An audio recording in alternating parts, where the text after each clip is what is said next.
gonna lie, this is gonna be one of the shorter episodes of The Good, the Bad, and the Ugly, because this is my birthday is the day I'm recording this, and the day I'm leaving. I'll be gone already on my trip by the time this video comes out, so I wasn't able to watch every single movie this week. I wasn't able to watch A Great Awakening, Fantasy Life, A Love Like This. Papa Bear was not findable. I even tried watching it, in my free time, because it's apparently released digitally. That was a lie. And Premarital was also released digitally. I think that was a lie too because I couldn't find Premarital anywhere. So, yeah. Unfortunately, I was only able to watch 4 movies for this week. I mean, technically, I could have got them all. I really could have got them all, but I'm just going to be leaving too soon for that to happen. And thankfully, I've only seen 4, and as you can see right here, they were all good, or at least in my opinion. I think these were all very, very solid films. I mean, let's start off with the best one. A movie I didn't do a review on, which I'm very upset about because I was going to do a review on the day it released, and ended up, sleeping in. And then the Mario movie was the next day. Much easier to push out a review for that. But the drama, I mean, unbelievable. I know this movie's gonna have a lot of haters. I'm assuming it's gonna get review bombed. I mean, the story is pretty rough. It's Robert Pattinson trying to find his love and fall in love again with someone who is going to do a school shooting, and that's just a rough topic to do, especially romance slash comedy. It's just gonna be hard. You're not gonna find fans for it, and I was a fan of it. I think this was very, very funny, very brilliant. I think every single person's amazing, but of course, the 2 co-leads of the movie, Zendaya and Robert Pattinson, are brilliant. And to no one's shock, there's a reason why they are in like 2 movies every year, and those 2 movies are typically the biggest movies every single year. And guess what? They're going to be in 2 more movies this year that are even bigger than the drama. You're going to have Odyssey, I believe they're both in, and wait, oh, and Dune 3, they're both going to be in that, and it's going to be phenomenal. I have like high hopes for both of these movies, and I think they're both going to be great in them. They are some of the best working actors right now. They're fairly young, and they just have the resumes built up. They're fantastic. They're both just great, and in this movie they're unbelievable. And with how many movies they have planned for the next coming years that aren't just this year, like potential Dune 4, maybe the Batman series with Robert Pattinson. We'll see what happens with Spider-Man and Zendaya. I mean, I hope that continues forward, but who knows with the whole debacle of her forgetting who Peter is and whatever. But I think they're both great. This is directed very good. I'm sorry, very great. The story's just so fucking funny. It's unbelievable. It was heading into this, and then around like the 30-minute mark where she gets drunk and admits that she was going to shoot up a school. I was like, how am I going to enjoy this movie? This seems very rough.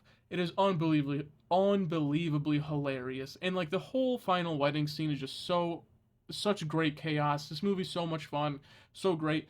If you have a partner, I think this is a fun movie to watch with them. I watched this with my girlfriend. I had a great time. Drama, the best movie of the week, and one of my favorite movies of the year, to be honest. And Super Mario, a movie I already did a review on. Oh, sorry, the drama I gave an 8 out of 10. Super Mario Galaxy, I give like a 6.5, 7 out of 10. I thought it was very fun. A bit of an upgrade from the first one, but still a lot of huge writing problems, which just seems to be, the main issue with Illumination. But this movie's just so much fun, so pretty. Action is so much better. I think Bowser is just so much better in this movie. Had a blast doing it. I hope I remember to put the review right here. It goes a little bit more in detail and what I want in the future of this franchise. And a movie I'm surprised I really, really enjoyed. I gave it a 7 out of 10, and it's the Pizza Movie. I'm a huge fan of getting high comedy movies. I'm trying to remember Kumar. The Kumar movies are just so funny. I can't remember the first name for some reason, but the Kumar movies are unbelievably hilarious to me, or at least the first 2 are. And Pizza Movie feels like a good, future version of it. I think the 2 leads are hilarious. I think they're great. I love seeing Destin be here and be great. I think he's unbelievable. I think he's a great actor. I hope to see him more in bigger movies. They even make a little shit on this movie towards the end where they're talking about how it's low budget and there's not really any big names attached to it. I still think it's a blast. It's on streaming Hulu Disney Plus, I believe, and it's so fucking hilarious. I didn't think I was gonna have this much fun watching it. I know there's memes going around and everyone just shitting on the movie, but I honestly had a really good time. We need more just pure comedy movies, and I think Pizza Movie was a really good, start to that. I feel like this year so far, pure comedy wise, we haven't really got anything. And I think Pizza Movies pretty good start to that. Just a fun blast, and it's on streaming. And if it is a streaming movie, they even make a joke about that too. And I just think everyone's great. I think this was really fun. Just so many good comedic moments. My last movie, which technically released last year, and even already won awards, The Blue Trail, a Brazilian movie, and Brazil, I guess, had such a good year last year. I didn't even know about this film. Uh, it's pretty boring past the halfway mark. It feels like it just keeps going on and on and on, which is unfortunate because the first half of this movie, and even some of it carries on to the second half, is actually pretty damn stellar. It just feels like they ran out of ideas at some point. Obviously, this movie's very short. It could have been way, way shorter. It could even been. It feels like it should have been a short film, like a 40-minute film, and then call it there. I mean, the 40-minute mark feels like I got what I needed out of this movie. It's very, very pretty. I think this movie's shot amazingly. It just looks gorgeous. The acting is great. Just wish the story. It just feels like it goes on way too long and meanders, and I was so pissed because I really was I was digging the first 40 to 50 minutes of this movie, and then I got bored. I was like, I feel like I'm getting nothing out of this from now.